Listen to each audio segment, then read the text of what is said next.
I was born as delicate as a porcelain doll, so much so that the matriarchs of the 5 most powerful families vied to be my mother. So, my mother had no choice but to agree, allowing me to choose a fiancé from one of the 5 families at my 18th birthday gala. Just when my mother thought I would choose my first love, Isabella Williams, I chose my frenemy, Chloe Clark, instead. Because in my past life I had chosen Isabella. But on the eve of our wedding, she supposedly died in a plane crash. Her body never recovered. I searched for her remains like a madman, never giving up for 20 long years, until one rainy night on the streets of London, I saw with my own eyes the supposedly dead Isabella, pressing a man named Kevin Miller against a wall in a passionate kiss. And there, standing nearby, were Victoria Davis, Sofia Garcia, and Lily Rodriguez. The moment the kiss ended, they rushed to drape a coat over Kevin and offer him fruit, their eyes filled with concern. "You kissed for so long, your lips must be swollen. Kevin, don't you worry. Just stay abroad and be happy with Isabella," they told him gently. "We'll keep Ethan occupied. He'll never find you." In that moment, I finally understood. Isabella had been in love with Kevin all along, even faking her own death just to run away with him. The other 3 women were also in love with Kevin. Their affection for me was just an act to keep me from discovering the truth and ruining their beloved's happiness. After discovering the truth, I fled in a panic, only to be hit by a car. And those 4 stood across the street, watching coldly as I bled out. In the end, it was Chloe Clark, my frenemy since childhood, the woman I had always treated with scorn, who collected my body and wept at my grave. "Ethan, dear?" My mother's voice pulled me back to the present. "Are you still there? Your 18th birthday gala is just around the corner." On the other end of the line, my mother's voice was filled with unconcealed anticipation. "Have you decided which of the 5 candidates you'll choose as your fiancé?" I stood before the floor-to-ceiling window, my fingertips tracing the frame unconsciously. "I've made my decision," I said softly. "I knew it," my mother laughed. "You've been chasing after Isabella since you were children. It has to be her, right?" "No," I said, my voice steady. "I'm not choosing her. Mom, I've decided. At my 18th birthday gala, I will announce Chloe Clark as my fiancé. Please ask her to return from London as soon as possible." I paused, my voice quiet but firm. "Actually, it would be best if you and Dad went in person. Otherwise, she probably won't believe it." The line went silent for a few seconds. Though my mother didn't understand my reasoning, she always spoiled me. She sighed. "All right, if you insist. We'll fly to London tomorrow." After hanging up, I let out a sigh of relief and headed upstairs. I opened a hidden compartment in my walk-in closet. Inside sat 4 exquisite gift boxes, neatly arranged. A diamond watch from Isabella, a limited edition collectible from Victoria, a designer belt from Sophia, and a bespoke cologne from Lily. Each one was worth a fortune, and each one was a monument to a past life's lies. I gathered the gifts in my arms and walked out without a backward glance. As I reached the garden, I heard a familiar voice. "Isabella," Kevin Miller said, his eyes red and his voice choked with emotion. "Ethan's gala is almost here. He's so in love with you, he's sure to choose you. You'll be engaged, and I can't be with you anymore. Mr. Hayes is paying for my education. I've already betrayed his trust by secretly enjoying your affection." He lowered his head, his voice trailing off. "You're the heiress to the Williams fortune. I'm just a poor student who can only afford college because of the Hayes family's charity. Just forget about our time together." I stopped in my tracks. Not far away, the 4 women were gathered around Kevin. Isabella's face was grim as she grabbed Kevin's wrist. "Who said you could leave? You don't go anywhere without my permission. Even if he chooses me, you're the only one I love. Don't worry, I've already made arrangements. If he chooses me, I'll stage a plane crash the day before the wedding. I'll give up everything to leave with you."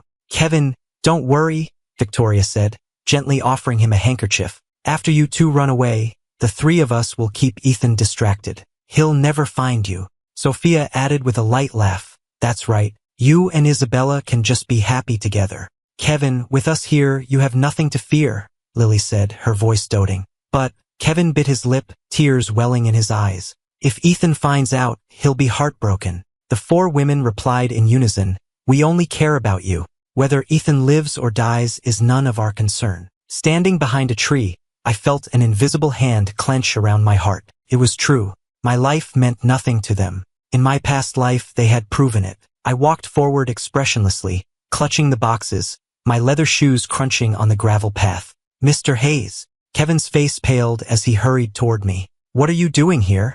Let me help you with that, Kevin said, reaching for the boxes. The Hayes family is paying for my college education. I promised I'd do anything to repay you.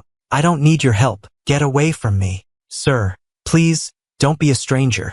As we struggled, Kevin suddenly stumbled. He screamed and grabbed my arm, pulling both of us into the adjacent swimming pool.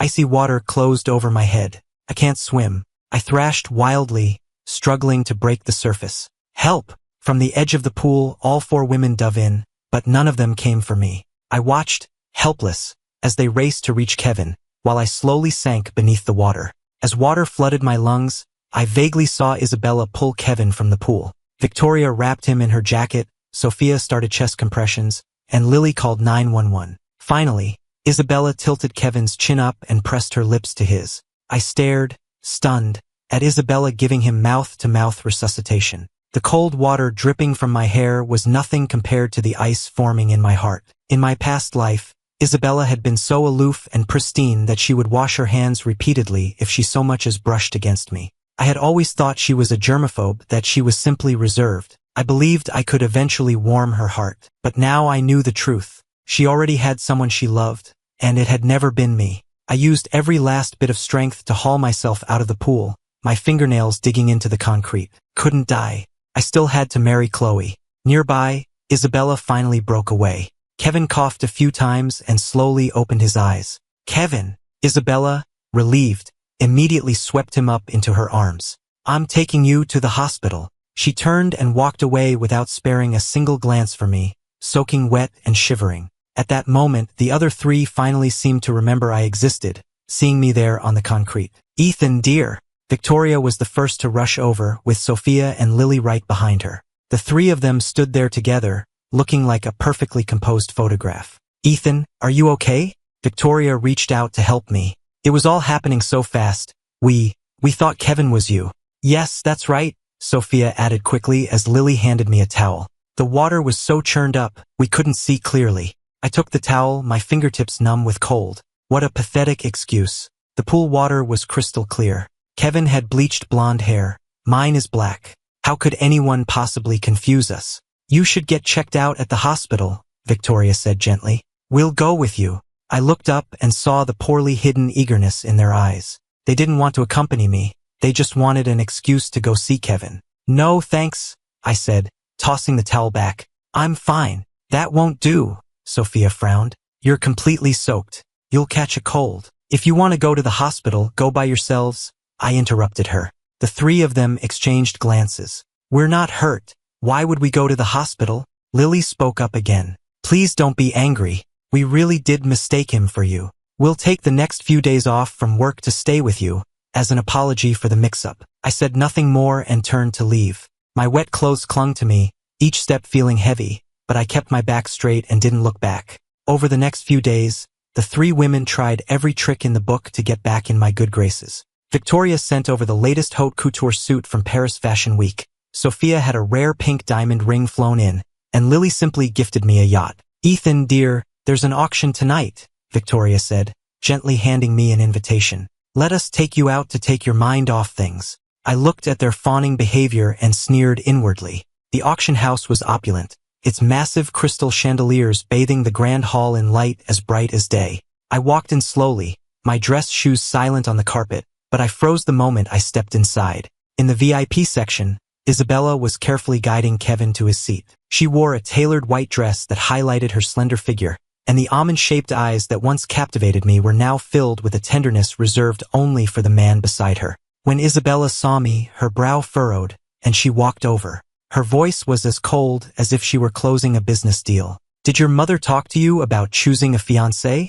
I met her distant gaze. I know you have feelings for me, she began without preamble, but I don't feel the same way. So, don't choose me. With that, she turned and walked away, returning to Kevin's side and hovering over him as if he were a priceless treasure. Ethan, don't be upset. Victoria quickly came to my side, her long fingers resting gently on my shoulder. Isabella has no taste. That doesn't mean others don't appreciate you. Sophia adjusted her gold-rimmed glasses, her eyes smiling warmly from behind the lenses. That's right. The 3 of us adore you. and will always be on your side. Lily, her face a mask of concern, took a glass of champagne from a passing waiter and offered it to me. Here, Ethan, have a drink. Don't dwell on it. I looked at the three women before me, their eyes supposedly full of adoration, and gave a bitter, self-mocking smile. I took the champagne, my fingers unnaturally cold. I'm fine, I said quietly, my voice devoid of emotion. But really, Victoria leaned in, her warm breath tickling my ear. Ethan, after you drove Chloe out of the country, you were left with just the four of us as candidates.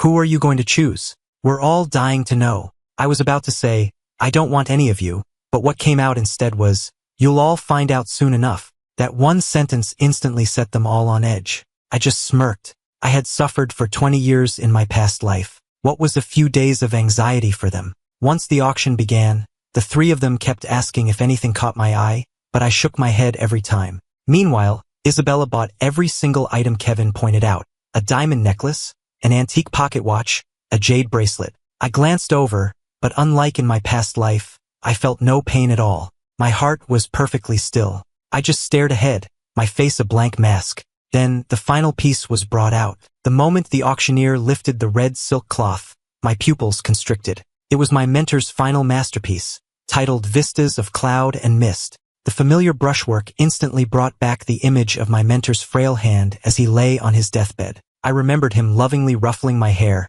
saying, Ethan, my boy, this painting is my life's work. Now that he was gone, his widow was inconsolable. If I could buy this painting for her, it would surely bring her some comfort. 5 million, I bid without hesitation, raising my paddle.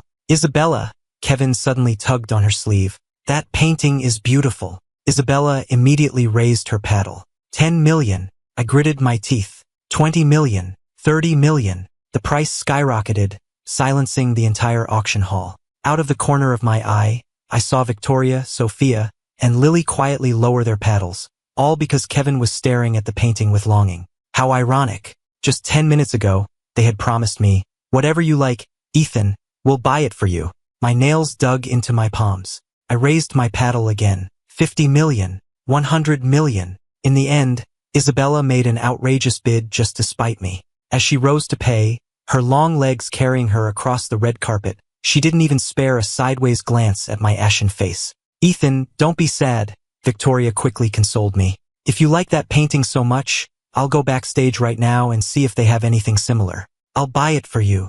I'll go too, Sophia chimed in. I'll go with them, Lily added. Their retreating figures blurred as they hurried away. I took a deep breath, swallowing the bitterness rising in my throat, and walked directly toward Kevin, who was now the center of attention. The painting, I said, my voice dangerously calm. Name your price. 5, 10, even 20 times what she paid. I'll cover it. Kevin chuckled, a flicker of triumph in his eyes. So the great Ethan Hayes knows how to beg after all. He tilted his head, feigning innocence. But money can't buy everything. And right now, I don't feel like selling. However, if you really want it, I'll give it to you. If you get on your knees and beg. My breath caught. This face, always so frail and helpless in front of the women, was now twisted with an arrogance that made me sick. This was why I had despised him in both lifetimes. I still couldn't understand what those four saw in him. I clenched my fists. I told you, money is not the issue. But I want to see you kneel, Kevin said with a sweet smile. Otherwise, my gaze fell to the masterpiece held so casually in his hands. It was my mentor's last work, the one thing his widow longed for. The image of her tear-streaked face made my heart clench. Fine, I'll kneel. I slowly lowered myself to my knees, in full view of everyone in the hall. The chill of the marble floor seeped through my trousers, a cold that was nothing compared to the ice in my soul. When I rose to my feet, my voice was dangerously quiet. Now, can you give it to me? But Kevin just smiled, a chillingly malicious smile. Right in front of me, he gripped both sides of the canvas. A terrible ripping sound echoed through the silent hall. The sound of the canvas being torn in two was deafening. Rage exploded in my head. I swung, my hand connecting with his cheek in a sharp slap. Ethan. The next second, Isabella's voice cracked like a whip. What are you doing? Isabella? Kevin whimpered, clutching his face as tears instantly streamed down his cheeks. Don't blame him. It's my fault. I shouldn't have come to the auction with you. His slender fingers clutched at her dress, his voice perfectly choked. He's in love with you. It's only natural he'd be angry seeing you buy me so many things. I know my being here makes things difficult for you both. Kevin suddenly pushed Isabella away and stumbled backward. If that's the case, then I should just disappear for good. He turned and sprinted toward the plate glass window with shocking speed. Kevin! Isabella's shriek echoed through the hall, but it was too late. The sound of shattering glass filled the air. The sound of the impact, a sickening thud, was magnified in my ears. I ran to the shattered window. Below, Kevin lay in a pool of his own blood like a broken doll, a strangely triumphant smile on his lips. Isabella completely lost her mind. Her eyes bloodshot, she scooped Kevin out of the pool of blood, her voice a terrifying rasp. Somebody, get Ethan and bring him to the hospital. She stared at me with a look that could kill. Ethan, you had better pray. If anything happens to Kevin, I will make you pay with your life. Under the harsh white lights of the hospital corridor, time seemed to stand still. A doctor rushed out, his voice laced with panic. The patient is hemorrhaging. He needs an immediate transfusion, but he has a rare blood type, and the blood bank is running low. Isabella whipped around, her gaze landing on me like a dagger as I was held by her bodyguards. Ethan, you have the same blood type. Isabella, no, Kevin whispered weakly from the gurney, his eyes fluttering open. It's all my fault. Ethan is anemic. You can't make him give me blood. This is no time to be worrying about him. Kevin, you're too kind. Isabella squeezed his hand, her voice impossibly gentle, as if soothing a frightened child. But when she turned to me, her eyes were instantly as cold as ice. Men, restrain him on the table. Isabella, you wouldn't dare. Watch me. I was roughly forced onto an operating table, the cold metal chilling my back. I struggled, kicking out and knocking over a tray of surgical instruments that clattered across the floor. Hold him down, Isabella ordered. 3 bodyguards swarmed me, pinning my arms and legs. Isabella! I screamed her name, my voice raw with a despair I had never known. You'll regret this. You're the one who's going to have regrets, Isabella sneered, personally plunging the needle into my arm. Slowly, my vision began to blur.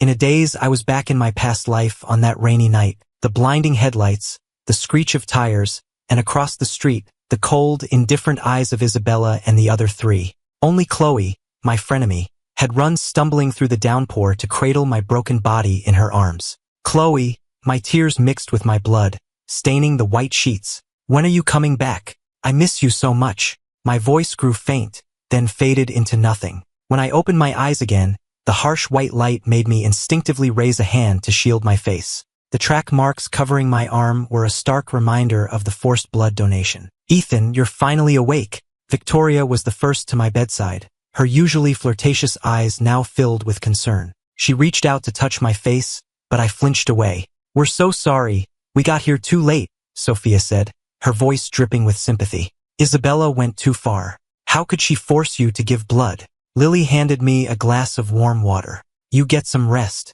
We're gonna go have a word with Isabella right now. I watched their pathetic performance, my throat aching with dryness. I knew this routine all too well. In my past life, whenever Isabella gave me the cold shoulder, these 3 would appear, ready to soothe my wounded pride with sweet nothings. And then what? Then they would make their excuses and leave to comfort the one they truly cared about. Don't bother, I said, my voice hoarse. I want to be alone. The 3 exchanged a look. Victoria was the first to stand. All right, you get some rest. We'll be back soon. They left in such a hurry they didn't even close the door all the way. I stared at the crack in the door, listening to their hushed voices in the hall. Is Kevin awake yet? I don't know. Isabella won't let anyone in to see him. Let's go get him that dessert he loves from the bakery downtown. The moment the door clicked shut, I laughed until I cried. I was too tired, too exhausted to even find the energy to call out their lies. For the next few days, I lay in that hospital bed alone. Every day, the nurse would come to change my bandages, look at me with pity, and sigh. Mr. Hayes, your friends aren't visiting today either? I would just shake my head, my gaze falling on the bouquet of lilies on the nightstand. Victoria had sent them 3 days ago. The petals were already turning brown and curling at the edges, a perfect metaphor for their false concern. My phone buzzed. It was an iMessage from Sophia. Ethan, dear, something urgent came up at the office. We have to fly out of the country for a bit. We've hired the best private nurse to look after you, so don't worry. A message from Lily followed. We'll bring you back a present, Ethan. And finally, Victoria. Heal up. We'll take you to that French place you love when we get back. I tossed my phone aside. I didn't care if they visited, but I couldn't stand the so-called best nurses they hired. They were clumsy, spilling scalding water on my hands, failing to notice when a 4-line backed up with blood, and ripping off bandages so roughly it felt like my skin was tearing. Instead of healing, I collected new burns and bruises. I'm checking out, I finally said, ignoring the staff's protests and signing the discharge papers. Coincidentally, Victoria, Sophia, and Lily had just returned from their business trip and came to pick me up. As we walked past the VIP wing, I heard a soft voice coming from a slightly open door. "Sweetheart, just one more bite." It was Isabella, her voice low and full of affection. "The doctor said you need to build up your strength. Be a good boy and eat." I stopped. Through the crack in the door, I could see Isabella carefully feeding soup to Kevin, her movements as gentle as if she were handling a priceless, fragile artifact. "Ms. Williams hasn't left Mr. Miller's side for days," a passing nurse whispered to her colleague. "She's even been canceling board meetings. She must be so in love." My fingers tightened on the hem of my shirt. "Ethan," Victoria immediately stepped in front of me, her face a mask of sympathy. "Don't be sad. Isabella doesn't know what she's missing, but we do." "That's right," Sophia said gently. "At your birthday gala, you can choose one of us." Lily leaned in too. "We'll treat you right." I smiled, a cold, empty smile. "I don't want to choose." I slowly raised my eyes to meet theirs. "Any of you." They exchanged a look, and the corners of their mouths turned up in indulgent smiles, clearly dismissing my words as a childish tantrum. "I know," Lily said, leaning forward. "Ethan, it's a beautiful day. Why don't we go to the stables? A good ride will clear your head." I shook my head, my voice flat. "I don't want to go." "Come on," Sophia coaxed. "Getting out for a bit will be good for you." Victoria simply took my arm and led me to the car. "Let's go." The royal stables were a sea of green, and a gentle breeze carried the scent of fresh-cut grass. All I felt was a bone-deep chill. "Ethan, you go pick out a horse," Sophia said, handing me a helmet. "We'll go get some snacks ready for you." I took it numbly and chose the first gentle-looking mare I saw. All I wanted was to get away from these suffocating people, even if just for a moment. As the horse broke into a canter, the wind in my face, I could almost forget my troubles. But just as I began to relax, a thunderous noise erupted in the distance. A stampede. Hundreds of horses, charging directly at me. I frantically tried to turn my horse, but it was too late. I pulled on the reins, but the terrified mare was beyond my control. In the chaos, I was thrown from the saddle, hitting the ground hard. The first hoof came down on my leg, and I heard the sickening crack of bone. Then a second and a third. I curled into a ball on the ground, my blood staining the green grass red. In the last moment before I lost consciousness, I thought I saw 3 figures in the distance, watching impassively. When I woke up again, the bright white light made me squint. My body, wrapped head to toe in bandages, felt alien. The slightest movement sent waves of agony through me. From outside the door, I could faintly hear Isabella's cold voice. "You 3 went too far. I only made him give Kevin some blood. You not only bribed the nurses to mistreat him, you orchestrated a stampede that almost killed him. He has compound fractures all over his body. He almost didn't make it. He shouldn't have messed with Kevin." Lily's voice was chillingly casual. "This was just a little lesson. Having to pretend I like him every day makes me sick." Victoria's words were a poisoned dagger to my heart. If it wasn't for Kevin, who would waste their time playing these childish games with him? I bit my lip so hard I tasted blood. So the accidental burns, the backed up IVs, even this elaborately staged stampede, it was all revenge for Kevin. I didn't understand. Even if they didn't love me, we were childhood friends. They used to ruffle my hair and call me Ethan, dear. They sat by my bedside all night when I was sick. They planned elaborate surprise parties for my birthdays. And now, for a boy they had known for only a few months,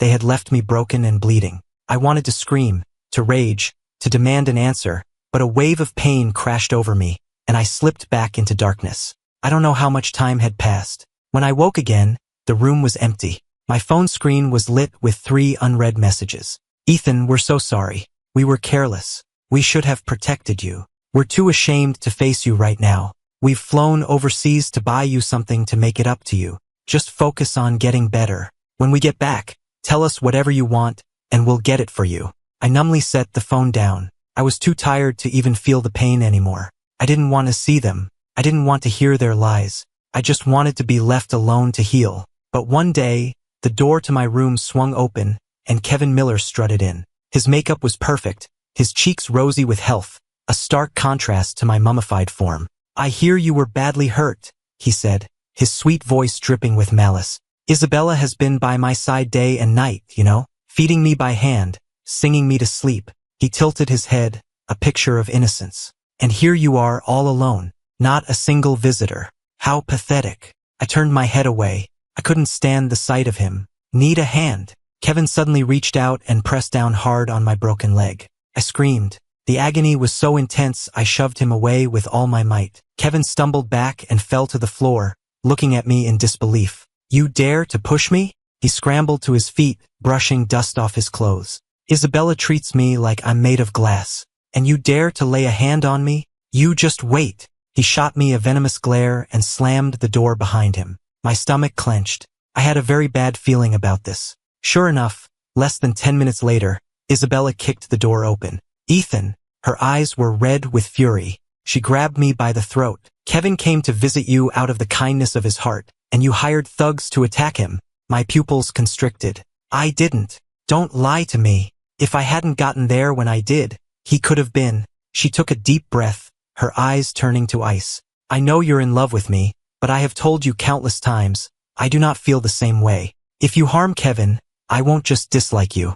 I will hate you with every fiber of my being." I choked, tears blurring my vision. "I didn't do anything." "Fine," Isabella said with a chilling smile. "If you won't admit it, then I'll just have to respond in kind." She clapped her hands, and 5 large, menacing men filed into the room. My eyes widened in horror. "Isabella, what are you doing?" "What do you think?" she said coldly. "You dared to hurt Kevin. Now you're going to pay the price." I struggled to get out of bed, but with my broken bones, I was helpless. "Are you insane? If you touch me, you'll destroy the alliance between our families. For Kevin, I would gladly make an enemy of the Hayes family," Isabella said as she turned to leave. I screamed, my voice breaking. "Isabella, how can you be so cruel?" She paused at the door and looked back at me. "Since you're so scared, I'll give you a choice. Promise me you won't choose me at your birthday gala, and I'll call them off." "I was never going to choose you," I rasped. "I would choose anyone but you." Her face darkened. "Not choose me? Do you really expect me to believe that?" She sneered. "You've been following me around like a lost puppy your entire life. You've been in love with me for years. Since you're going to be stubborn, don't blame me for what happens next." The door clicked shut and the 5 men closed in. I closed my eyes in despair. "Get away from me!" The 5 thugs closed in, baseball bats in hand, cruel smirks on their faces. "Mr. Hayes," the leader said, his smile revealing a row of yellow teeth. "I hear your right leg is already broken. So, about that left leg, couldn't die here. I wouldn't let these animals destroy me." In the next instant, I shoved the man closest to me and threw myself toward the window with every ounce of strength I had left. The glass shattered. A biting wind rushed into the room. I landed hard on the pavement 2 stories below. Agony shot through my right leg, but I ignored it, dragging my broken body as I scrambled to get away. "Get him!" I heard them shout from behind me. Terrified of being caught, I ran as fast as I could, stumbling through the dark. Then a pair of blinding headlights. A sports car, driving on the wrong side of the road, slammed into me. I was thrown through the air, landing hard on the asphalt. A pool of blood quickly formed beneath me. I lay in my own blood, my consciousness fading, a buzzing in my ears. I heard a car door open, then footsteps approaching. "Victoria, you really did it," I heard Sophia say. "If he hadn't tried to run, I wouldn't have had to," Victoria replied with a cold laugh. "He brought this on himself. Too bad he's so hard to kill." Lily's voice was full of regret. "If he were gone, we wouldn't have to keep up this act. We could be with Kevin all the time." My heart felt like it was being crushed in a vice. The pain was suffocating. So they really did want me dead. When I woke up again, I was back in a hospital bed, wrapped in so many bandages I must have looked like a mummy. "Ethan, you're finally awake." Victoria was the first to my side, her eyes filled with concern, as if she wasn't the one who had run me down in the street. "We're so sorry," Sophia said, taking my hand. "We were rushing back to see you and we didn't see you in the road." "We heard about what happened with Kevin at the hospital," Lily sighed. "We know he must have been lying about you." I looked at them, my eyes empty and dead. You just rest, Victoria said, patting my hand. We're going to go talk to Isabella. We'll make this right. Then the three of them turned and left. I closed my eyes, a bitter smile on my lips. Talk to her? They were just making an excuse to go see Kevin. This time, my injuries were severe. I was in the hospital for 2 weeks. On the day I was discharged, the three of them came to pick me up. But when we arrived back at my mansion, I found Isabella and Kevin standing in my living room. What are you two doing here? I asked coldly. Isabella looked up, her eyes as cold as if she were looking at a stranger. I'm here to help Kevin pack his things. He won't be staying here anymore. Why is that? I managed a smirk, the movement pulling at my stitches. Afraid I'll hurt him again? As long as you understand, Isabella said with a sneer. If he stays here any longer, who knows if he'll even stay alive? I clenched my fists, my nails digging into my palms. They were all so blind. They couldn't see who the real victim was. Isabella, I'm all packed, Kevin said, his eyes red-rimmed as he walked over. But my trophy is missing. What trophy? Isabella frowned. The one from the piano competition, Kevin said, his lower lip trembling. It's the only thing I've ever won. Isabella's gaze turned to ice as she looked at me. Give it back. I scoffed. I didn't take it. You've had everything you've ever wanted your whole life, Kevin said, looking at me with wounded eyes. You don't need my one little trophy. Why can't you just give it back? Ethan said he didn't take it, Victoria said with feigned impatience. There's no need to make a scene. That's right, it's just a trophy, Sophia and Lily added. Isabella just sneered and took out her phone. Security. In an instant, a dozen bodyguards stormed into the room. Tear this place apart, Isabella ordered coldly. Don't stop until you find that trophy. Isabella, this is going too far, Victoria protested. What, are you going to protect him now? Isabella narrowed her eyes. Fine, let's settle this with a race. If I win, you stand down. If I lose, I'll take Kevin and leave. The three exchanged a look, then nodded. Fine. I stood to the side, watching the whole ridiculous charade unfold. I knew better than anyone that Victoria was the best street racer in New York. She had never lost. And yet, the outcome of the race was interesting. Victoria lost. Sophia lost. And Lily lost. I watched them climb out of their cars, their faces masks of feigned disappointment. It was pathetic. They were certainly putting on a convincing performance. Isabella strode back into the mansion. With a wave of her hand, she commanded, her voice like ice. I want this place turned upside down. Find Kevin's trophy. Her men swarmed in. Priceless antique vases were shattered. Vintage wines spilled across the floor, and custom furniture was torn to pieces. In minutes, my home was reduced to rubble. I stood in the center of the wreckage, my face a blank mask. My nails dug into my palms, but I felt nothing. All these broken things, they were like my shattered pride, impossible to piece back together. Found it, one of the bodyguards shouted, rushing down the stairs with the cheap, gold-plated trophy. Isabella took the trophy and led Kevin away, a satisfied smirk on her face. As they left, Kevin glanced back at me, a triumphant smile playing on his lips. Ethan, don't be sad, Victoria said, stepping forward to comfort me. We'll build you a new mansion, exactly like this one. That's right, Sophia and Lily added. And we'll replace everything that was broken. I looked at them and suddenly laughed, a bitter, ironic laugh. Don't you ever get tired of the act? The three of them froze. What are you talking about? I didn't answer. I just turned and walked away. I moved into a new villa in the Hamptons and became a recluse, waiting for Chloe to return. I didn't leave the house again until the eve of my birthday, when I went to the most exclusive boutique in the city to be fitted for a suit. But the moment I walked in, I saw Kevin, and we were both looking at the same suit. I'll take this one, I said coolly. The sales assistant recognized me immediately and smiled obsequiously. An excellent choice, Mr. Hayes. This is a limited edition piece. Only a man of your stature could do it justice. She shot a contemptuous look at Kevin. As for some people, perhaps they should look at something else. This is haute couture, not for just anyone. Kevin's eyes welled with tears. He immediately pulled out his phone. Isabella, you have to come quick. I'm being bullied. My stomach dropped. I knew this was bad. I didn't even bother to change. I turned and ran. But as I reached the parking garage, a sharp pain exploded at the back of my head. Then, darkness. When I came to, I was hanging from the side of the Hayes Corporation Tower. 69 stories up, the wind cut at my skin like a knife. I looked down. I was wearing only a thin dress shirt, my skin already turning blue from the cold. "You're awake." Isabella's cold voice came from above me. I struggled to lift my head and met those almond eyes that had once captivated me. Now they held nothing but ice. It was her. She had done this to me. My pupils constricted, my heart seized in my chest. Before I could speak, Isabella leaned down, her fingers gripping my chin.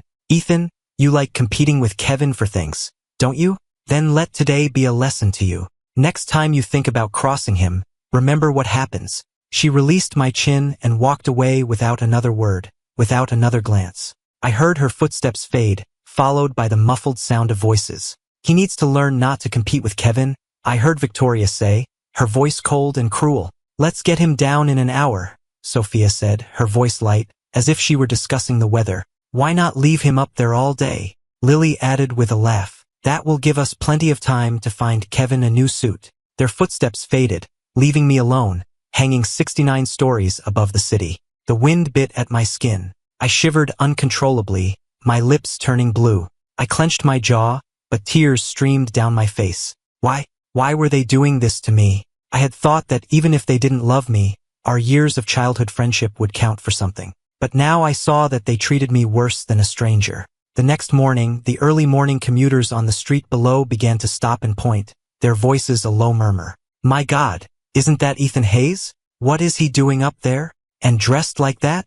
How humiliating." I looked down at the crowd below, small as ants. I was so filled with shame and rage I wanted to let go and fall. Just then, Victoria, Sophia, and Lily finally arrived. "Ethan, we're so sorry." Victoria rushed forward, her face a mask of panic. "We just found out Isabella did this to you." Sophia quickly draped her coat over my shivering shoulders. "Don't be afraid. We'll get you down from here." Lily knelt beside me, her voice soft. "We're so sorry. We promise. We will never let anything like this happen to you again." I slowly looked up at their false, concerned faces and laughed, a hollow, heartbreaking sound. "Get away from me." The three of them froze. "Ethan," I said, "get away from me." I pushed them away and struggled to my feet. "All this pain I've suffered, wasn't it all because of you?" Their faces flickered for a moment, then softened back into masks of concern. "Ethan, you've misunderstood. We really didn't know." I didn't want to hear any more of it. I turned and walked away. The night before my birthday, the three of them came to my door. "Ethan," Victoria said, leaning against the doorframe, her gaze intense, "you're going to choose Isabella tomorrow, aren't you?" I looked at them, my face devoid of expression. "I told you, I'm not going to choose her." "Don't be difficult," Sophia sighed. "If Isabella turns you down, don't worry, you still have us." "That's right," Lily said, stepping forward, her voice low. "We love you so much. Why are you so fixated on Isabella? Why can't you just turn around and see us?" It was laughable. What made them think I would ever choose any of them? "Don't worry," I said, turning to face them, my eyes calm. "I'm not choosing any of you." They exchanged a look, clearly not believing me, and left, assuming I was just being difficult. Not long after, Isabella arrived. "Ethan, I know you're going to choose me tomorrow," she said, standing in the doorway, her eyes cold. "I'll accept, but you have to promise me you will never harm Kevin again. Or else." "I'm not going to choose you," I interrupted. "So you can give up on that idea." Isabella scoffed. "You really expect me to believe that?" She didn't bother to argue. She just turned and left. I closed my eyes, exhausted. The silence was broken by the ringing of my phone. "Ethan, dear," my mother's voice said, "we've spoken with Chloe. She'll be at the gala tomorrow on time." She paused, then asked hesitantly, "Are you absolutely sure you want to choose Chloe?" I gripped the phone, my fingertips trembling. "I'm sure." On the day of my birthday, the ballroom was a sea of glittering crystal and gold. I made my entrance in a white tuxedo, and a hush fell over the room. Victoria, Sophia, and Lily immediately flocked to my side. "Ethan," Victoria said, her voice low and husky, her eyes burning with intensity, "you look absolutely breathtaking tonight. That suit is perfect on you," Sophia said with a warm smile. "Happy birthday, Ethan," Lily said, handing me a glass of champagne.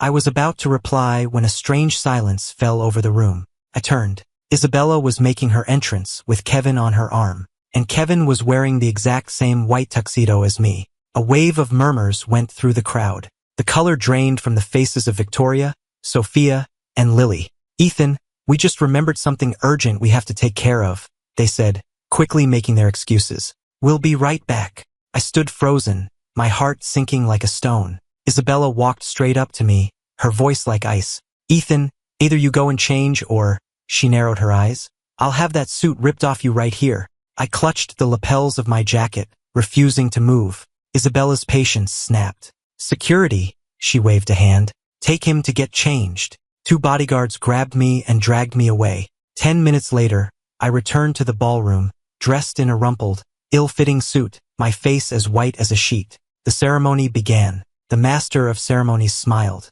Mr. Hayes, the time has come. Who have you chosen to be your fiancé? I took a deep breath. We need to wait a little longer. Victoria frowned. Ethan, who are you waiting for? Just then, the doors to the ballroom swung open. My parents walked in, and behind them was a woman of breathtaking beauty. She wore a perfectly tailored white pantsuit, her features sharp and severe, and she radiated an aura of breathtaking power. She was back. She was finally back. My eyes instantly filled with tears, blurring my vision. I walked toward her without hesitation, my voice choked but firm. I choose her, Chloe Clark. The room erupted. Everyone knew Chloe and I had been rivals since we were children. We were always fighting. No one could have imagined that she was the one I had been waiting for. The color drained from Isabella's face. She strode toward me. Ethan, what is the meaning of this? I ignored her, my eyes fixed on Chloe. She stood a few feet away, her hands in her pockets, looking completely unconcerned. But I noticed her eyes darting between Isabella and me. I said, I choose her, I repeated, pointing a finger directly at Chloe. My words were a bombshell, and the room exploded with conversation. What? He chose Chloe Clark. But aren't they enemies? My God, look at Isabella's face. The color drained from Isabella's face, then rushed back in a furious blush. She grabbed my wrist. Are you insane? Do you have any idea what you're saying? I shook her hand off. I'm perfectly sane. Impossible. Isabella's voice was a hiss. But I what? I cut her off, a sarcastic smile playing on my lips. I've spent my whole life chasing you. I can't live without you? I shook my head. Isabella, you think far too highly of yourself. Isabella looked as if she'd been slapped. She stumbled backward. She had never seen me like this, my eyes cold, my voice sharp. It was as if she were looking at a stranger. Victoria, Sophia, and Lily rushed to my side. Ethan, this isn't a funny joke, Sophia said with a frown. That's right, Lily added. We all know you're in love with Isabella. I looked at their false, concerned faces, and my stomach turned. I'm not joking, I said, each word deliberate. I choose Chloe Clark. The room fell silent again. All eyes turned to Chloe, waiting for her reaction. She walked slowly toward me. Mr. Hayes, she said with a cold smile. Don't try to use me in whatever game you're playing with them. I met her gaze without flinching. This isn't a game. Our eyes locked, neither of us willing to back down. The guests around us held their breath, not wanting to miss a single moment. Just then, Kevin pushed his way to Isabella's side, tugging on her sleeve. Isabella, he said, his voice thick with tears. Is he just saying this to make you angry? It's all my fault. I shouldn't have come. Isabella immediately wrapped a protective arm around his shoulders. It's not your fault. She turned to me, her eyes blazing with fury. Ethan, must you humiliate me like this? I looked at the two of them, so close, and felt nothing. I'm not trying to humiliate anyone, I said calmly. I've simply made my choice. Chloe suddenly laughed, breaking the tension. She turned to Isabella. Ethan chose me. Do you have a problem with that? Her tone was casual, but her words carried an undeniable authority. Isabella's face twisted with rage. Chloe, don't get too comfortable. Ethan is just confused. He doesn't love you. So what? Chloe shrugged. It's a marriage contract. Love isn't a requirement. My heart clenched at her words. I knew she was only saying it to provoke Isabella, but the coldness in her voice still stung. Isabella started to speak again, but my father stepped forward. Well, since Ethan has made his choice, that concludes this evening's ceremony. He looked around the room. Thank you all for coming. Please, enjoy the rest of the evening. The guests began to mingle again, but the whispers continued. I watched Isabella storm out, followed by Victoria, Sophia, and Lily, their faces a mixture of confusion and anger. I finally let out a breath I didn't realize I'd been holding. I turned to Chloe, but she was already walking away. Wait! I hurried after her, catching up to her in the hall. Where are you going? She stopped, but didn't turn around. Home. We need to talk. I reached for her arm, but she moved away. There's nothing to talk about. She finally turned to face me, her eyes like ice. I don't know what game you're playing, but I want no part of it. It's not a game, I said, my voice urgent. I'm serious. She stared at me for a long moment, then reached out and tilted my chin up, forcing me to meet her eyes. Ethan, you spent your entire life chasing Isabella Williams, and now suddenly you want to marry me. Her thumb brushed against my lips, but her voice was dangerously cold. Do you really expect me to believe you? My eyelashes fluttered. We were so close I could see my own reflection in her eyes. You don't have to believe me, I said softly. Just give me a chance. She let go of my chin and took a step back. Why? Why? I bit my lip. I couldn't tell her the truth, not yet. Because I've finally realized who's worth fighting for. Something flickered in her eyes, but then the mask of indifference was back in place. She turned and walked away, calling over her shoulder, Clark Industries, 10 a.m. tomorrow. Don't be late. I stood there, watching her until she disappeared around the corner, a small smile playing on my lips. It was more than I could have hoped for. At least she was giving me a chance. In a corner of the ballroom, Kevin stared at me, the hatred in his eyes so intense it was almost a physical force. He whispered to Isabella, she must be threatening him. We can't just let this happen. Isabella clenched her fists, a dangerous light in her eyes. Don't worry, I won't let them get away with this. My engagement to Chloe sent shockwaves through New York's high society. The Williams, Garcia, Davis, and Rodriguez families all launched investigations into Chloe, trying to understand why I had suddenly chosen my old rival.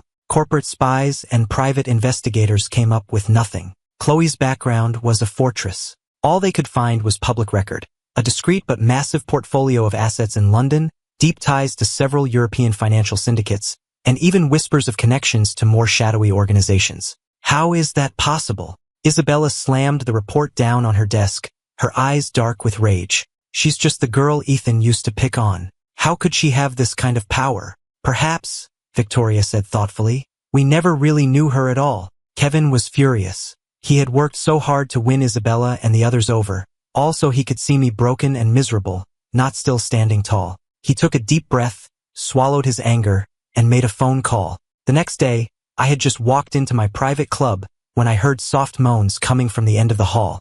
Isabella, not here. Kevin's voice was a breathy, trembling whisper. I stopped. Down the hall, Isabella had Kevin pinned against the wall, kissing him without restraint. Kevin saw me out of the corner of his eye. A triumphant smirk played on his lips as he raised his voice. Isabella, if Ethan saw us like this, he'd be heartbroken. Isabella laughed coldly. Did he think about my feelings when he chose Chloe Clark? I watched them, feeling nothing. In my past life, a scene like this would have destroyed me. Now it was just pathetic. I turned to leave and walked straight into someone at the corner. It was Chloe. She was standing there, her dark eyes fixed on me. Had your fill? She asked, her voice low and edged with something I couldn't quite place. I raised an eyebrow. Are you following me? She didn't answer, her gaze shifting past me to the two lovers down the hall. Kevin looked over at me, a provocative smirk on his face. He mouthed the word loser. I scoffed and turned to leave, but Chloe grabbed my wrist. Is that all you've got?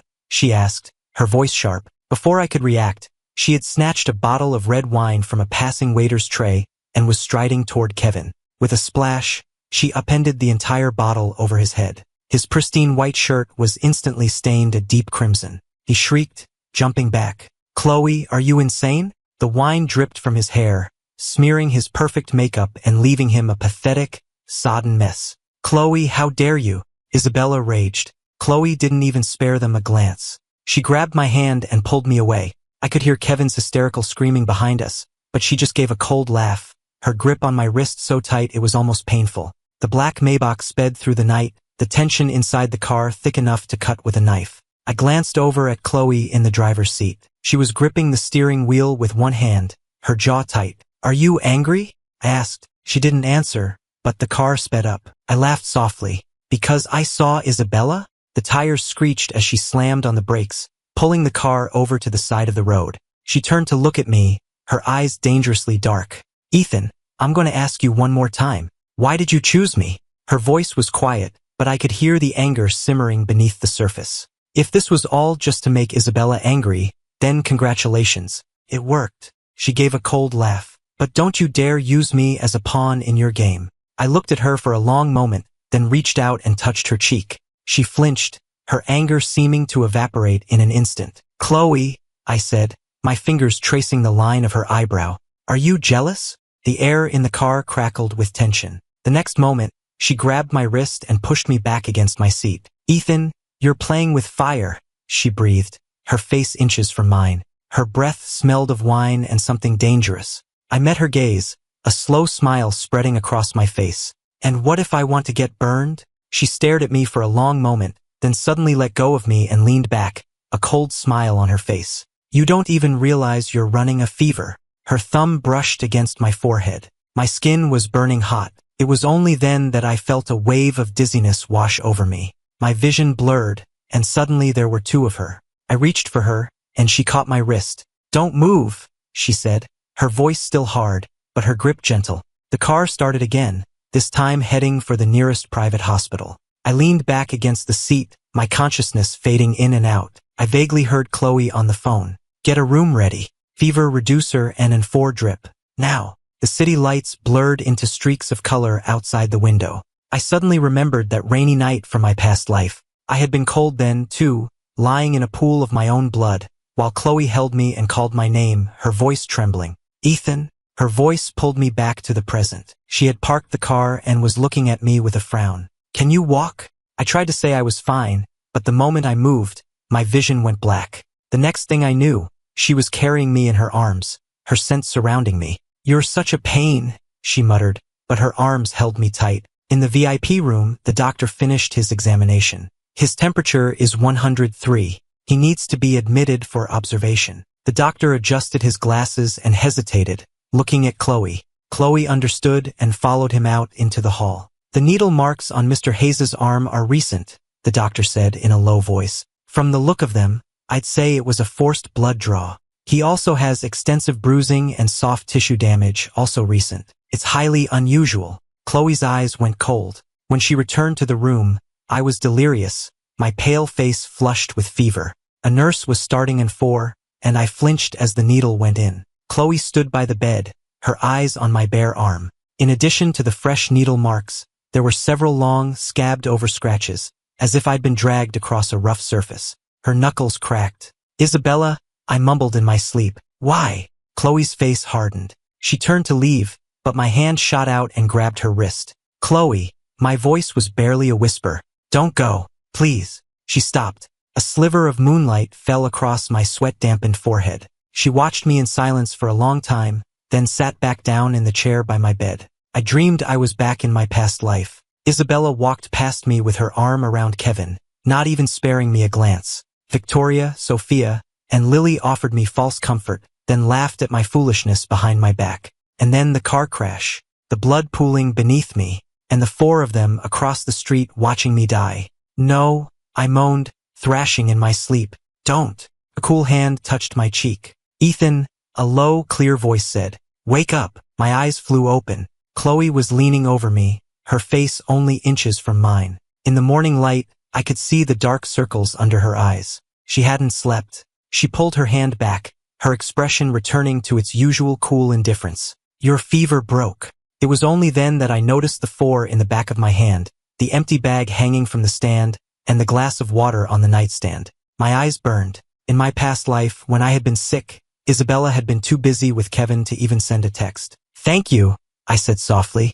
Chloe, who had been fastening her cufflinks, paused. Don't mention it, she said without looking up. As long as we're engaged, it's my responsibility to make sure you don't die. I smiled. I didn't call her on her lie. I noticed her jacket tossed over a chair, wrinkled where I must have grabbed it in my sleep.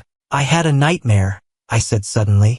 I dreamed that everyone abandoned me. She looked at me. Did the fever fry your brain? It was a good dream, though, I said quietly. Because you didn't. The air in the room went still. For a moment, her expression softened, but then the mask was back in place. She picked up her jacket and walked to the door, but paused with her hand on the knob. Ethan, she said without turning around, how did you get those injuries? I looked down, my fingers tracing the needle marks on my arm. If I told you, I said, looking up with a wan smile, that Isabella forced me to give blood to Kevin, would you believe me? Her back went rigid. She turned, her eyes fixed on my pale smile. The room was so quiet I could hear the drip of the four. Idiot, she said suddenly. I stared at her. What?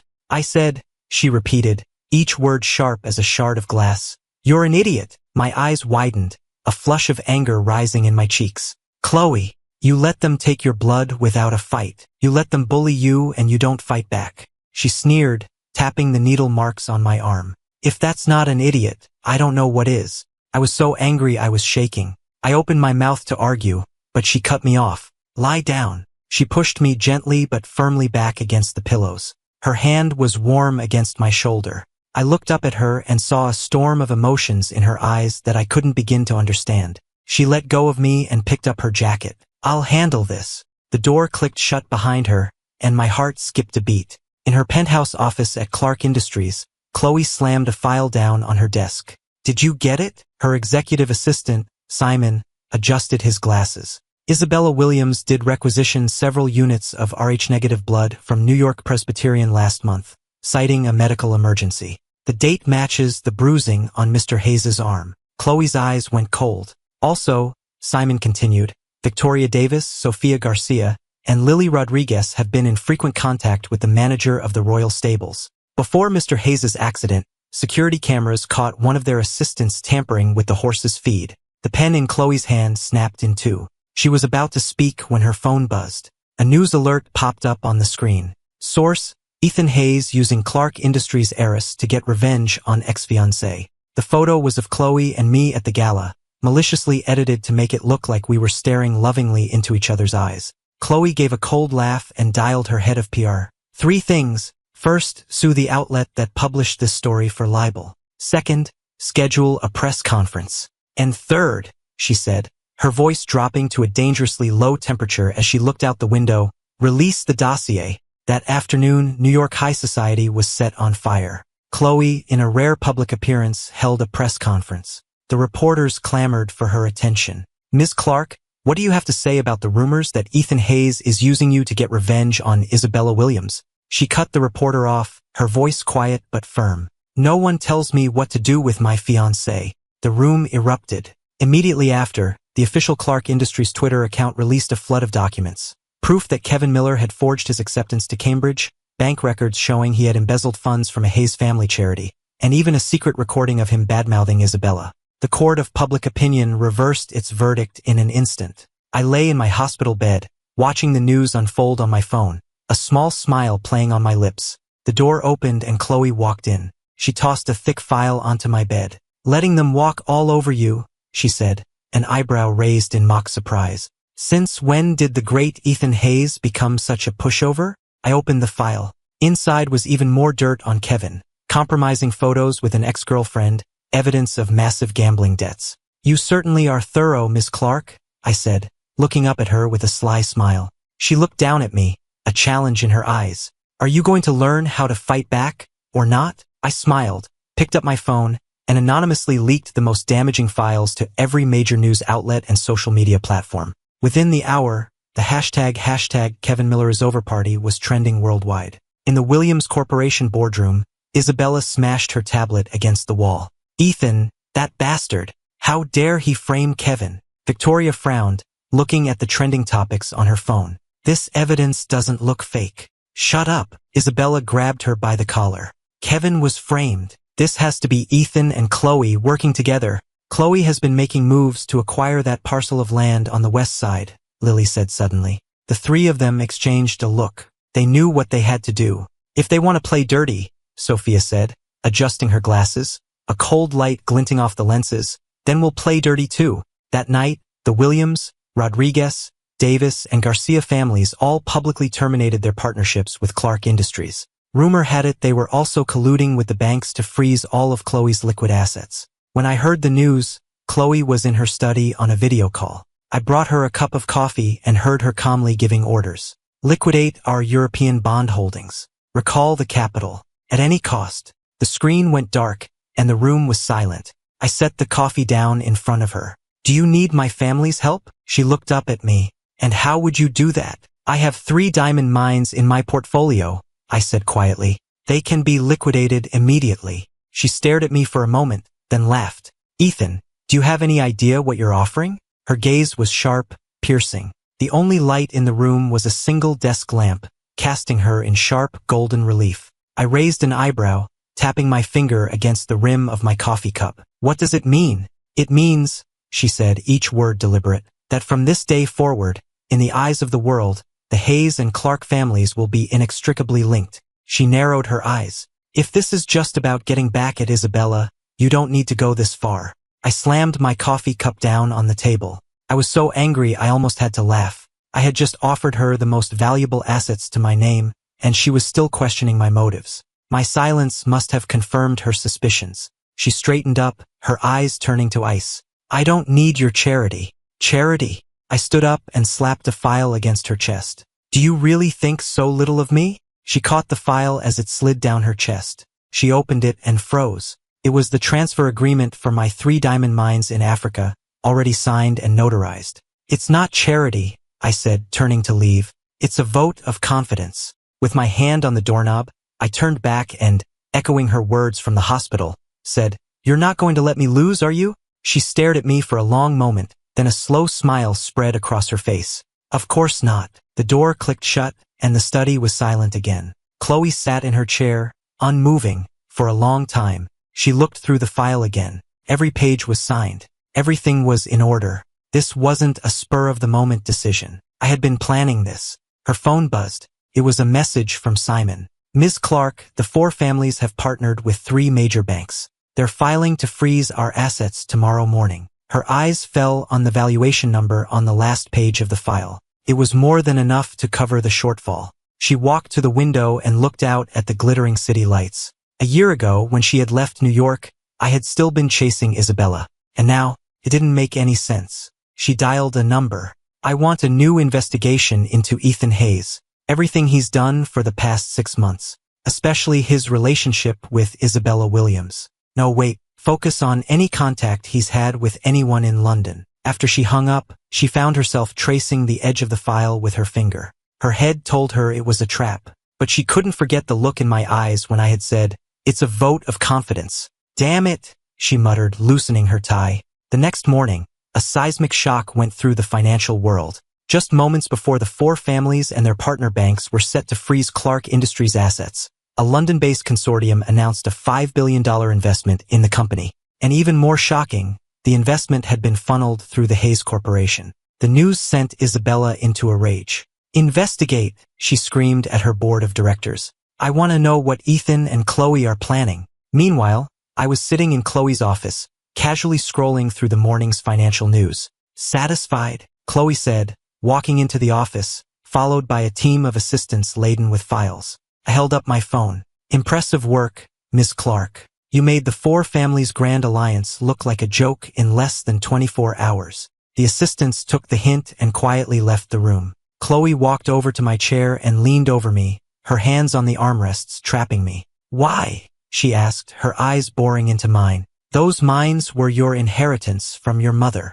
I could smell the faint scent of her perfume, mixed with the bitter smell of coffee from a sleepless night. I tilted my head back, my lips almost brushing her chin. Because I trust you to turn them into an even bigger inheritance. Her pupils dilated slightly. Just then, the door to the office burst open. Chloe, what is the meaning of this? Isabella stormed in, then froze, taking in the scene before her.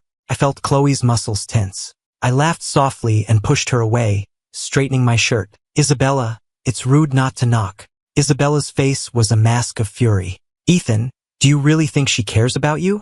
Can't you see she's just using you? She doesn't love you. Chloe slowly straightened up, calmly adjusting her cuffs. Did you come all the way down here just to spout nonsense, Isabella? You think this is over? Isabella sneered. The show is just getting started. She slammed the door behind her, and the office was quiet again. I noticed Chloe was still looking at me. What? I raised an eyebrow. Don't tell me you're starting to believe her. She suddenly reached out, her thumb brushing the corner of my mouth. Ethan, she said, her voice low and dangerous. You had better not be playing games with me. I caught her hand, my eyes locking with hers. Chloe, the worst thing a gambler can do is fold mid-hand. I gently bit the tip of her finger. And I never fold. That night, Chloe didn't come home. She went to a private apartment, a freshly delivered investigation file in her hand. The file showed that for the past 6 months, I had cut off almost all contact with Isabella. Instead, I had repeatedly sent inquiries to London, trying to track Chloe's movements. And strangest of all, 3 months ago, I had suddenly sold off every gift Isabella had ever given me and invested the proceeds into an anonymous trust. Chloe stood by the window, lost in thought. She felt like she was missing a key piece of the puzzle. Her phone lit up. It was a message from me. Auction tomorrow. Come with me. She stared at the message, the corners of her mouth twitching into a smile. But she quickly composed herself. She replied with a simple okay, and fed the investigation file into the shredder. Whatever my game was, she would figure it out. But in the meantime, she caught her reflection in the window, a small smile playing on her lips. I stepped out of the Clark Industries building and into the bright sunlight. I was looking down at the confirmation of the mineral rights transfer on my phone when I was hit by a wave of cloying perfume. Mr. Hayes. Pair of hands grabbed my wrist. I looked up. It was Kevin, his face a mask of perfectly applied makeup, tears welling in his eyes. I know I was wrong, he said, his voice trembling, loud enough for the passers-by to hear. I shouldn't have accepted the Hayes family's charity and then tried to steal Miss Williams away. Then he dropped to his knees. Please, I'm begging you, just leave me alone. A crowd immediately began to gather. I watched his performance with a cold, detached amusement, noting how carefully he knelt, so as not to wrinkle his 6-figure Chanel suit. I worked so hard for my grades, he sobbed. You can't use your power and money to bully poor people like me. His words were like gasoline on a fire. The crowd began to murmur. I saw phones come out, flashes firing. My God, is that Ethan Hayes? I heard he uses his family's money to bully scholarship students. How disgusting. My eye twitched. Kevin, I said, my voice cutting through the murmurs of the crowd. You certainly are poor. My eyes swept over his designer clothes. Financially, you seem to be doing all right, but intellectually, you're destitute. A ripple of laughter went through the crowd. A few sharp-eyed onlookers recognized his designer labels. Isn't that the new Chanel? I saw it in Vogue last week. And is that a Cartier watch? That's a Birkin bag. The color drained from Kevin's face. He tried to hide his watch, but in his haste, he dropped his bag, its expensive contents spilling out onto the pavement. I looked down at him. I sponsor many students, Kevin, but you're the only one who's ever been so ungrateful. I pulled out my phone. A complete list of all the students my family's foundation sponsors is publicly available on the Hayes Corporation website. I heard people in the crowd start to search on their phones, followed by gasps of surprise. It's true. The Hayes Foundation sponsors hundreds of students a year. Look at Twitter. Someone just posted that he stole his spot at Cambridge from another student. You're behind. I heard the girl he stole it from works right around here. Just then, a young woman in simple clothes, her hair in a ponytail, pushed her way through the crowd. Kevin Miller, she screamed, her eyes red with fury. Do you remember me? 3 years ago, you stole my scholarship. My mother almost killed herself. Before anyone could react, she slapped him across the face. The sound echoed in the sudden silence. Kevin shrieked and lunged at her, and the two of them fell to the ground, scratching and clawing at each other. His Chanel jacket was torn, his Birkin bag trampled, his perfect hair pulled out in clumps. I watched the pathetic scene for a moment longer, then turned and walked to my car. As I opened the car door, my phone began to buzz incessantly. It was Isabella. I answered. Ethan, she screamed into the phone. How dare you humiliate Kevin in public? He's been through enough. You have everything. Why do you have to? I hung up and blocked her number. Through the car window, I could see the chaos in the square. Kevin was on the ground, crying, crawling around looking for his lost shoe. My phone buzzed with notifications. Hashtag Kevin Miller is over party was now the #1 trending topic on Twitter. I scoffed and told my driver, let's go. We had only gone 2 blocks when my phone rang again. This time it was Chloe. All taken care of? She asked, her voice low and amused. I raised an eyebrow. News travels fast, Ms. Clark. I could almost hear her smile. The video is already trending. It would be hard to miss. Intellectually destitute. Your vocabulary is improving, Ethan. I looked out the window at the passing city. Did you call just to compliment my vocabulary, Ms. Clark? There was a pause on the other end of the line. Isabella just froze 2 of your downtown accounts, she said, her tone suddenly serious. She moved fast. I tapped my fingers on the armrest. It doesn't matter. I moved all my important assets out of those accounts weeks ago. Smart, she said, a note of approval in her voice. There was another pause. Just as I was about to speak, I heard her say, her voice uncharacteristically hesitant, "Come home for dinner tonight." Late that night, Chloe was woken by the sound of ragged breathing. She pushed open my bedroom door to find me thrashing in my sleep, my forehead beaded with sweat, muttering broken phrases. "Don't, Isabella, don't hurt me." She frowned and moved closer, about to wake me, when I cried out, "Chloe, don't look at me. I'm a mess." "Chloe, no." Her hand froze in midair, her pupils constricting. She had no memory of such an event, but my words were so specific, so vivid. It was as if I were reliving a real memory. And stranger still, I spoke as if I had actually seen her collecting my body. The next morning, Chloe sat in her study, a thick investigation file open on the desk in front of her. "It's all here," Simon said, adjusting his glasses. "Mr. Hayes's behavior over the past 6 months has been a complete departure from his previous patterns. And strangest of all," he said, pointing to a timestamp document, "the day before Isabella was scheduled to fake her death, Mr. Hayes liquidated every investment he had in her family's company." Chloe's eyes darkened. "Go on." "And this," Simon said, producing a medical record. "3 months ago, Mr. Hayes was hospitalized with a fever of 104. The first thing he did when he woke up was send a team to London to find you." Chloe's fingers tapped against the desk, the rhythm quickening. All the evidence pointed to one absurd conclusion. The Ethan Hayes of today could somehow see the future. She closed the file. "I want to know everything about that anonymous trust he set up." At the charity gala, I entered with Chloe on my arm. I noticed she was unusually quiet tonight, her fingers tracing the rim of her wine glass, a habit she had when she was deep in thought. "What's wrong? Something on your mind, Miss Clark?" I asked quietly. She suddenly looked at me. "Do you remember that bet we made when we were 10? You lost," I said without thinking. "You had to wear a boys' school uniform for a week, and your father grounded you for a month." I smiled. "And the silver ring I gave you was what you bet." Her eyes flickered. "And do you know why I left the country? Because I told you I never wanted to see you again. But the real reason you left was..." I trailed off. Her eyes had become as sharp as daggers. The air between us crackled. "Ethan," she said, her voice so low only I could hear, "I never told anyone the real reason I left." She took a step closer. "Who are you?" On the terrace, a night breeze carried the scent of flowers.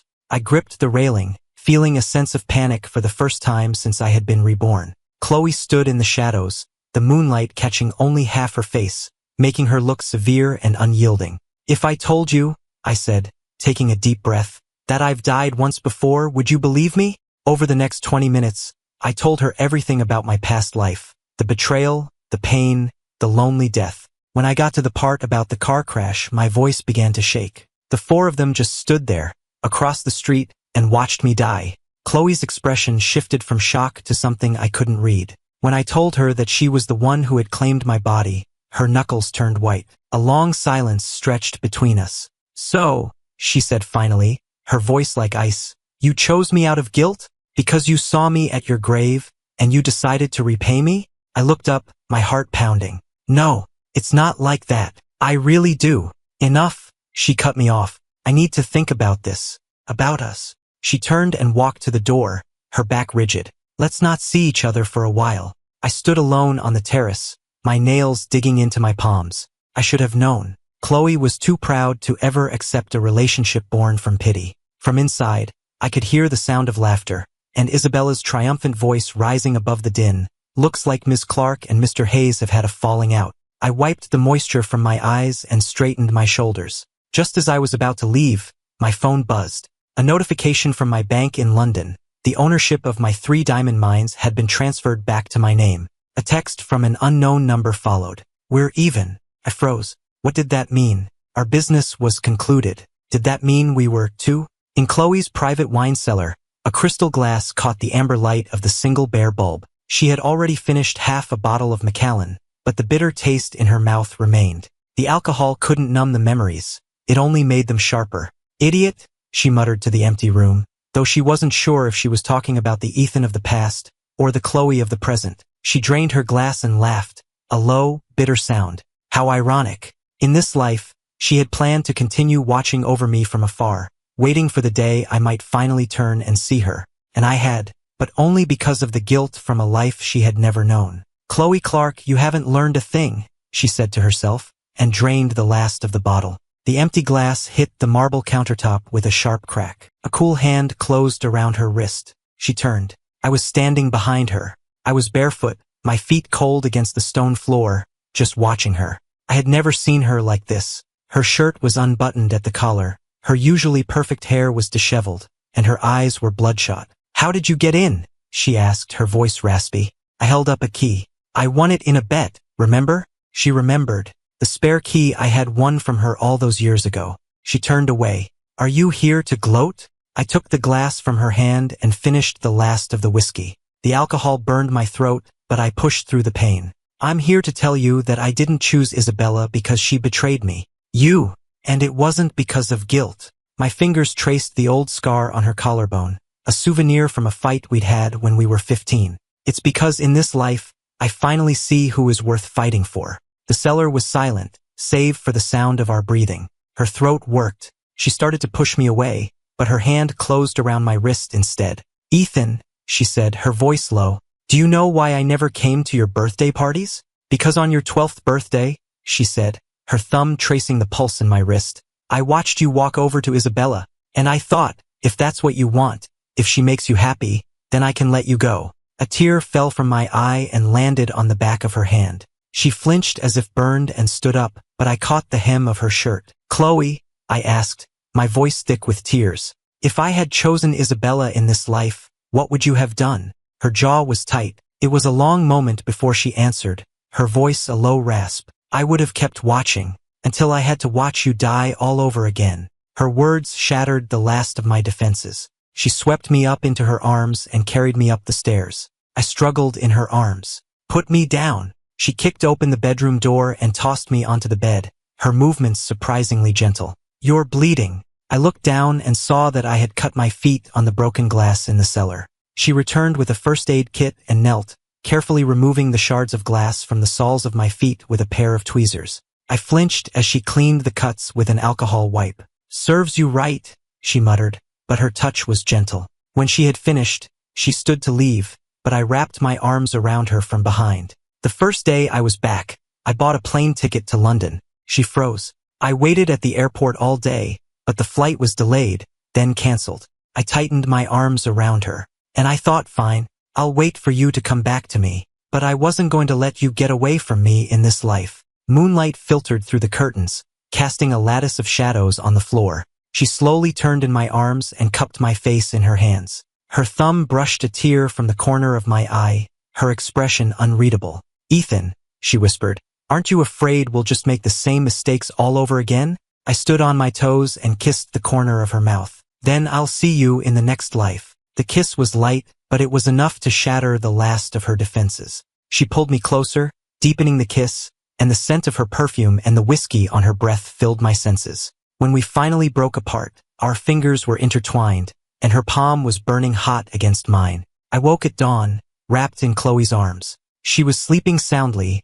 the worry lines on her forehead finally gone.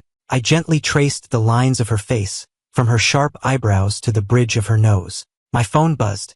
A news alert. Williams Corp under investigation for financial fraud. Stock plummets 50%. In the Williams Corporation boardroom, the tension was thick enough to choke on. Isabella threw her tablet against the wall. The sound of the shattering screen made every executive in the room flinch. 3 days, she screamed, her eyes wild. 50% of our market value, gone in 3 days. Who leaked the fraud allegations? The CFO stammered, Ms. Williams, the audit report does show $8 billion in unaccounted funds. Shut up, she grabbed him by the tie. I don't pay you to tell me what the problem is. She turned to her legal team. Sue Clark Industries for slander. The head of her legal department wiped sweat from his brow. Ms. Williams, the evidence Chloe Clark released is ironclad. It even includes secret recordings of our conversations with the bank. Isabella went still. She released the CFO and walked slowly to the window, looking out over Wall Street. Fine, she said, a cold smile on her face. Very well. She dialed a number. Victoria.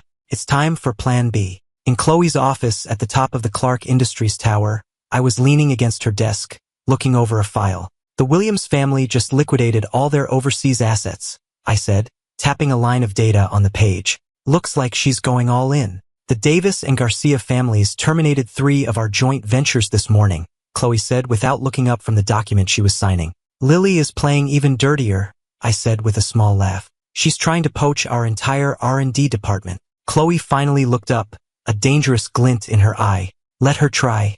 The entire senior research team is under a non-compete. She took off her glasses and rubbed the bridge of her nose. She'll be paying us $2 billion in damages. I leaned over and smoothed the worry lines from her forehead. You're sexy when you're sleep-deprived, Ms. Clark. She caught my hand. Ethan, this is an office. So, I said, a slow smile spreading across my face. It's not like. Before I could finish, Simon knocked and entered. Ms. Clark, Isabella and the 4 families are shorting our green energy division. Chloe and I exchanged a look. We both smiled. The next week was a bloodbath. Isabella used every connection she had to drive down our stock price, and Chloe bought back the shares at a discount. Victoria tried to poach our R&D team and got slapped with a multi-billion-dollar lawsuit. Sophia started a rumor about a product defect, and I live-streamed a tour of the factory floor to debunk it. And Lily, poor Lily, the cryptocurrency she had invested her entire fortune in, was exposed as a Ponzi scheme,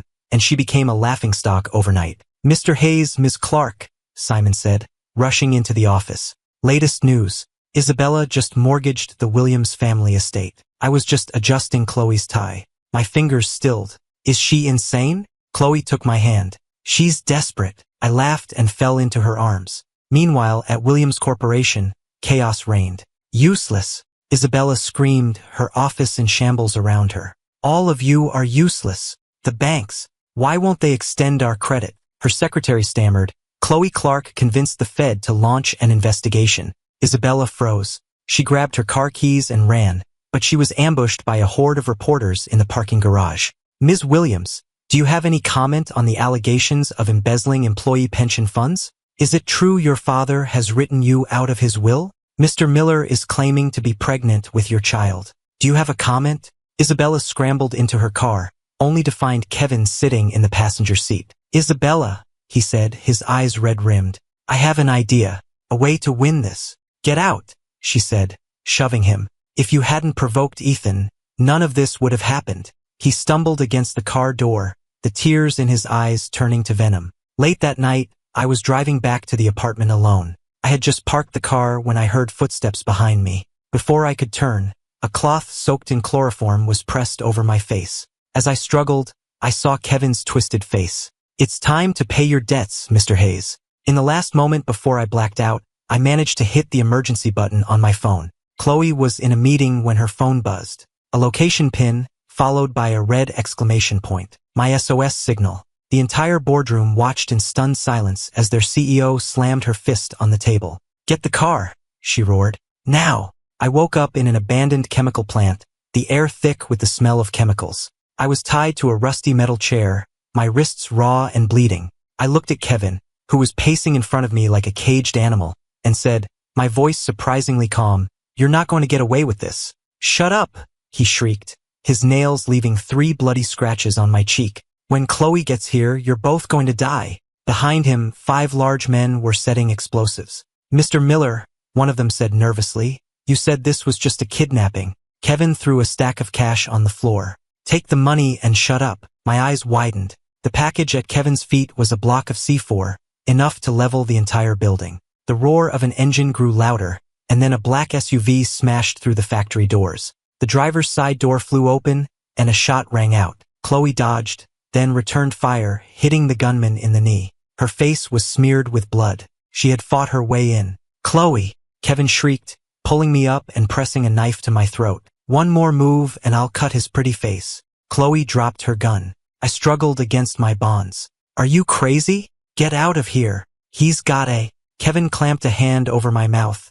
the knife leaving a thin line of blood on my cheek. So touching, Miss Clark, he said, kicking the detonator at his feet. Get on your knees and beg me, and I'll let him go. Her eyes were dark with rage, but she knelt. Not good enough. Kevin laughed, a wild, unhinged sound. I want you to beg. Tears streamed down my face. I shook my head, a muffled sob escaping my throat. Chloe slowly lowered her head. Just as her forehead was about to touch the ground, a shot rang out, and Kevin's hand exploded in a spray of blood.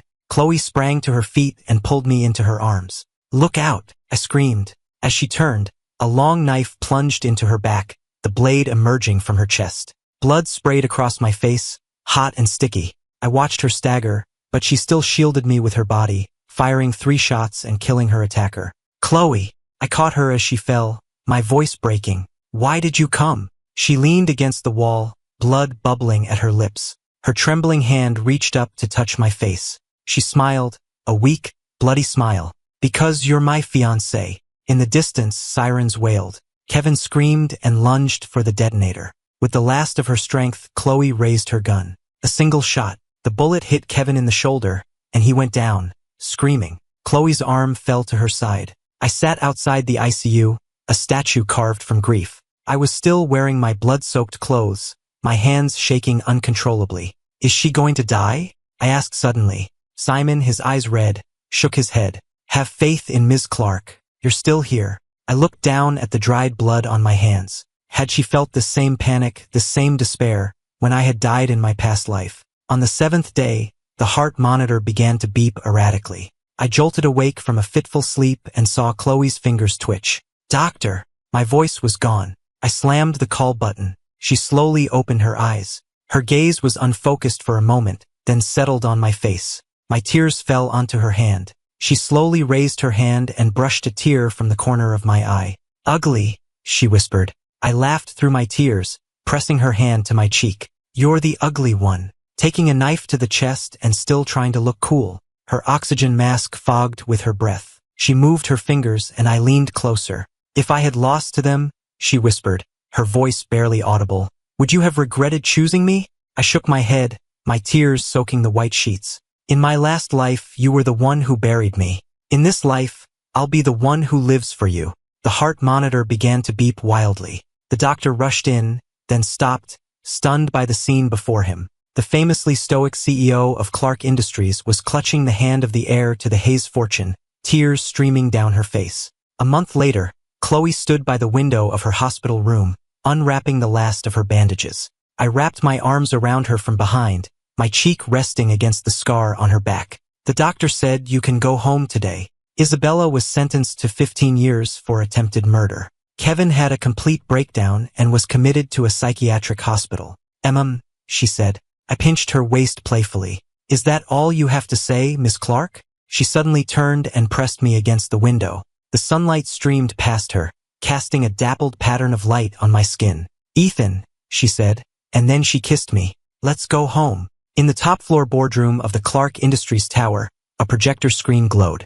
I clicked the remote, and a recording began to play. The day before the wedding, I'll arrange for a plane crash. Isabella's voice, clear as a bell. Then I'll take Kevin out of the country. The 3 of you will keep Ethan occupied. Victoria's laugh. Don't worry, we'll keep him plenty busy. The room full of reporters erupted, cameras flashing. I stood at the podium, my face calm. That was recorded a year ago. I played the next clip, security footage of Kevin pulling me into the pool, and the 4 women ignoring me as I drowned. And this, Chloe said, taking the remote, is from the stables 3 months ago. The footage showed one of Sophia's men injecting a horse with a syringe. The assembled titans of New York industry looked on, their faces grim. With this evidence public, the Williams, Garcia, Davis, and Rodriguez families would be ruined, and any company associated with them would suffer catastrophic losses. The news spread like wildfire.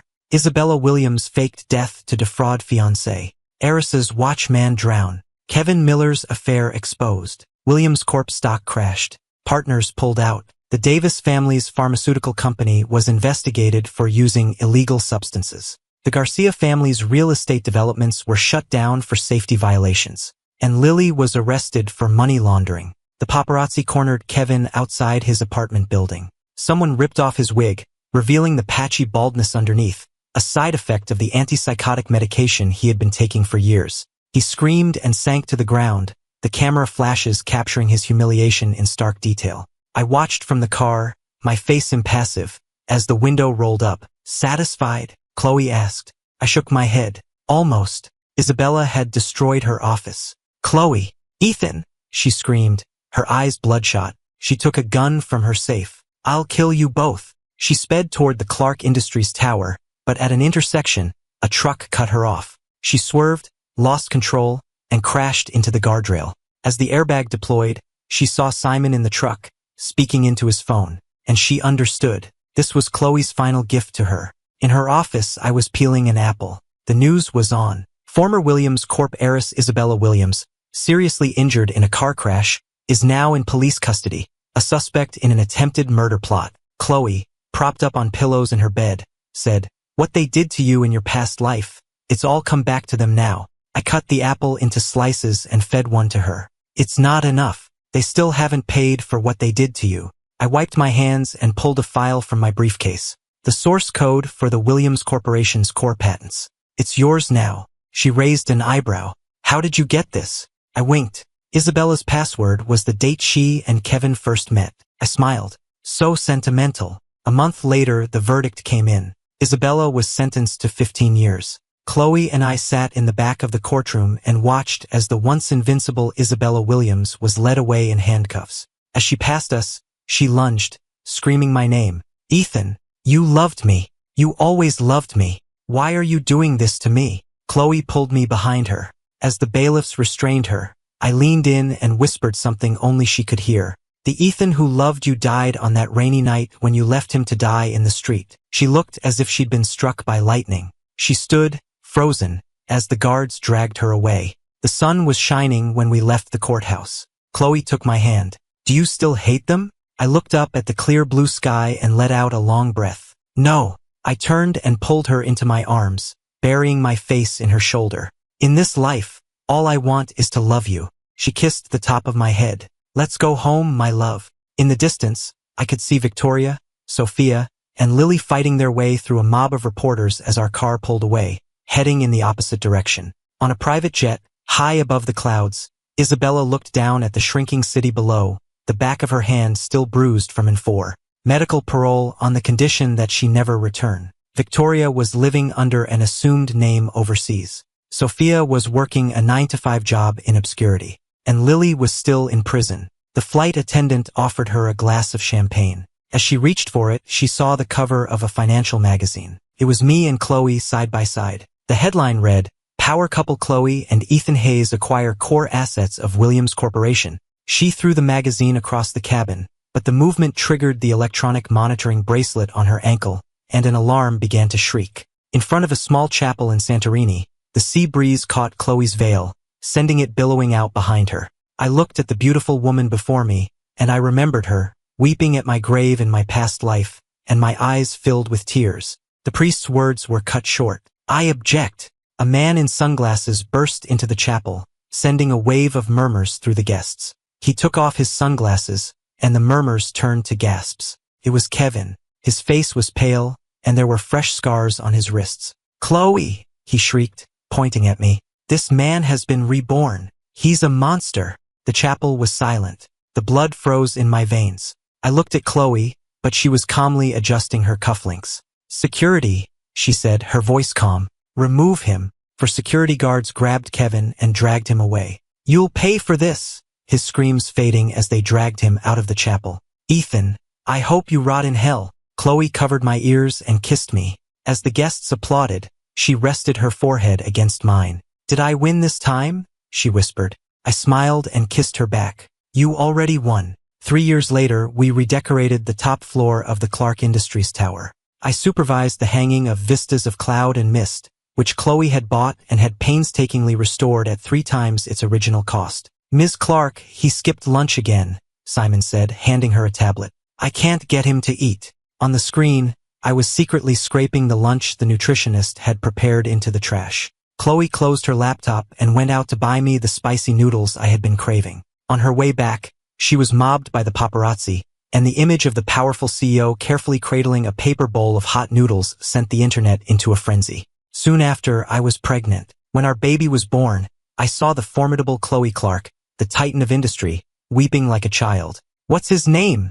the nurse asked, smiling. Nathan, I said softly. On the day of Nathan's 1-month birthday, I found a locked safe in our closet. The combination was the date of my rebirth. Inside was the investigation file. You, I turned. Chloe was standing in the doorway, holding our son. I've known for a long time, she said, putting our sleeping son in his crib and wrapping her arms around me from behind.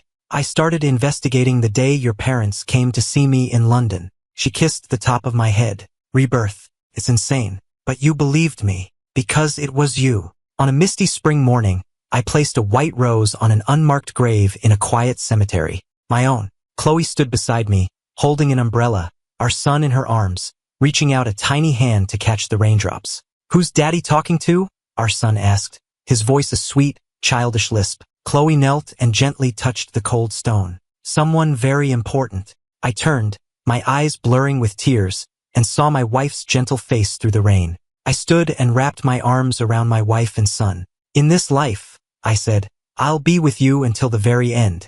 On the drive home, Nathan slept soundly in his car seat. I leaned my head against Chloe's shoulder and saw that the lock screen on her phone was our first family photo, taken in the delivery room. 2 lifetimes, and finally a happy ending.